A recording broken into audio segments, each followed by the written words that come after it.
been wrong and you suddenly realize, you know, like, because all her arguments are right about vegetarianism. Like, she'll go like, how can you kill an animal where you can get the same from the grass of the field? It makes no sense. And then I go, I like pork. So, of course she's right, and I'm wrong. And it's weird when you realize you've been wrong about everything that you ever believed about vegetarianism, not everything. Imagine if you woke up and you realized you were wrong about everything. You just woke up and you go, God damn, I've been wrong about every single thing I've ever believed.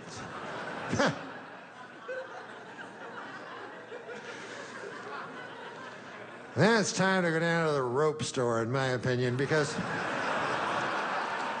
it's not going to get better, you know. Go to the rope store. That's my suggestion to you. And get a hunk of rope about this big. And then go to the rickety stool store.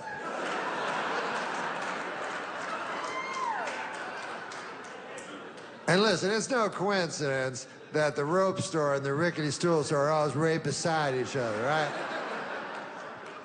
I don't want to get political or anything like that, but...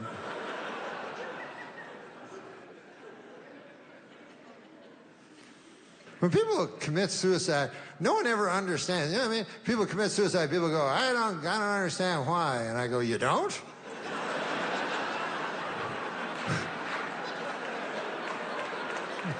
Where, you live in a cotton candy house or something? What the fuck? You don't know about life? How it only disappoints and gets worse and worse until it ends in a catastrophe? What the fuck? There's two reasons guys will hang themselves from the neck. One is, like we said, to escape this worthless masquerade of a life we pretend we have. And the second reason we hang ourselves from the neck is to whack off. These guys, I don't understand. It's called autoerotic asphyxiation. It's a big fancy word, but it's a filthy thing. And this is my problem with it. The risk-reward, it's not good. And I know the reward because I read about it. Like, apparently, by cutting off the oxygen or something like that, you increase your orgasm until it's 1.5 times as powerful as the one you had the Thursday before last.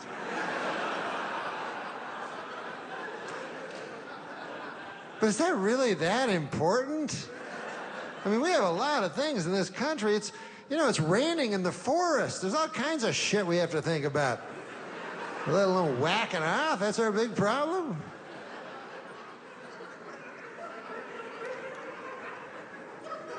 But the risk, good Lord.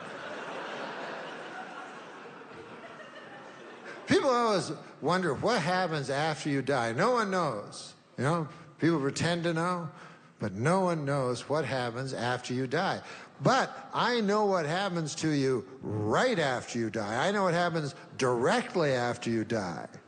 You are found.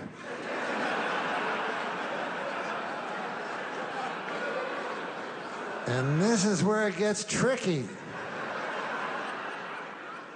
And it's always by a loved one, you know?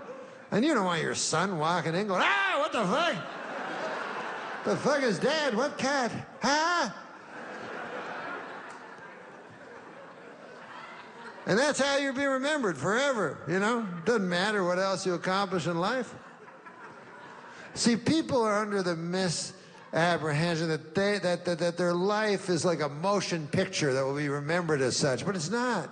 It's just a photograph, you know, a still photograph. And that's unfortunately how it is. But, you know, like if you think your son will remember you as, I remember my dad took me to Disneyland in the blistering heat, and by God, he stood in line to get Mickey Mouse's autograph. It took him 2 hours. It was for me. He knew it wasn't the real Mickey Mouse. He had to have. He was an unemployed college kid. And yet he stayed for me. Ha, Dad. He had 2 jobs, you know, to put food on my plate and my brother's and my mom's. 2 jobs. And I remember one time, I'll never forget it, he came home late at night, and I was in bed. I was pretending to be asleep, but I wasn't. And he came in, and he was very quiet, and he came up to me, and he kissed me on that area between my forehead and the bridge of my nose. He kissed me right there, and he said quietly, so as not to wake me, "I love you, son." And then he left. And the next day, I wanted to say something to him at breakfast table, but he was already out. He was driving hack. That was his second job. But my God, my dad... Anyways, they don't remember that at all. All they remember is, ah! You know, because...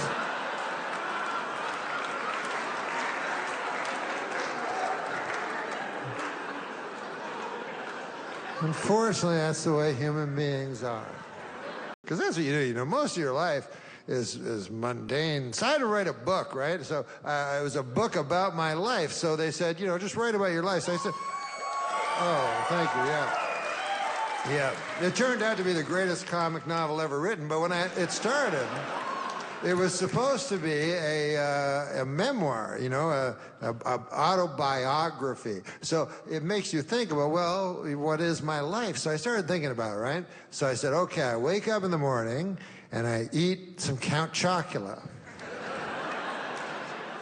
And then I watch Sports Center while I'm digesting my Count Chocula. And I phone my friend, Fat Freddy. And I go, hey, you want to eat a cheese sandwich or something around 3 o'clock? I got to wait for my Count Chocula to digest, but how'd that settle with you? He goes, yeah, great. So I get together with him. And on my way, I get some groceries to bring home for later.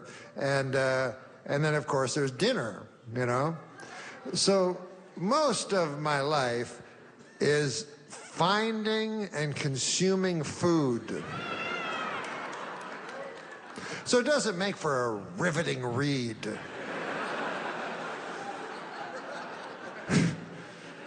It's incredibly repetitious.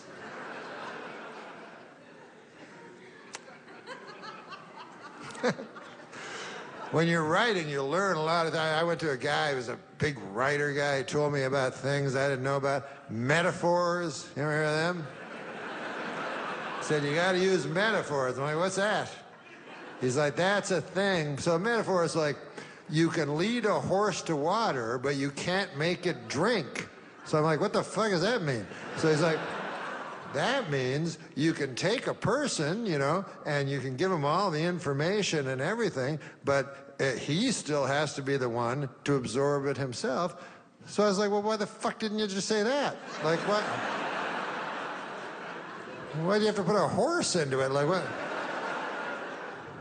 You thought I was so stupid you need to make it into some fable? Like, what? A horse? Or sometimes the metaphor part of it is true, but then the literal part is not true. Like they'll go like, that which does not kill you makes you stronger, right? Now, metaphorically, that's true. Like maybe a woman breaks your heart, you know, or life deals you a bad hand. And then the next time you're prepared for it and it doesn't hurt you as much. But literally, it's not true at all. Literally, it's that which does not kill you makes you weaker. And will probably kill you the next time it shows up.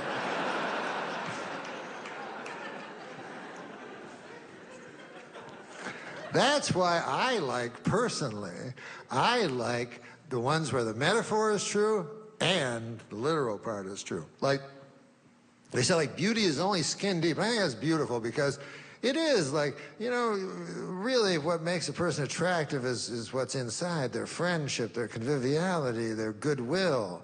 not this optic trick, you know? And so it has that. But also literally it's true, because you could be, you know, the handsomest guy in the world, you know? You'd have like this chiseled jaw and beautiful thick mane of a hair, you know?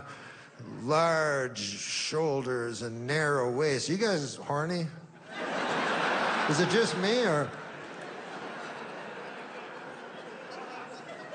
Giant quads, a perfect body. 6% body fat, you know? But you take that same guy and you skin him.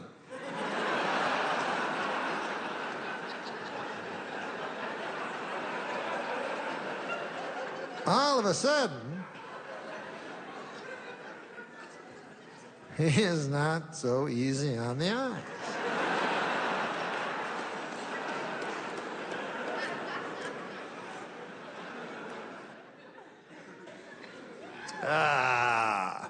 Getting old.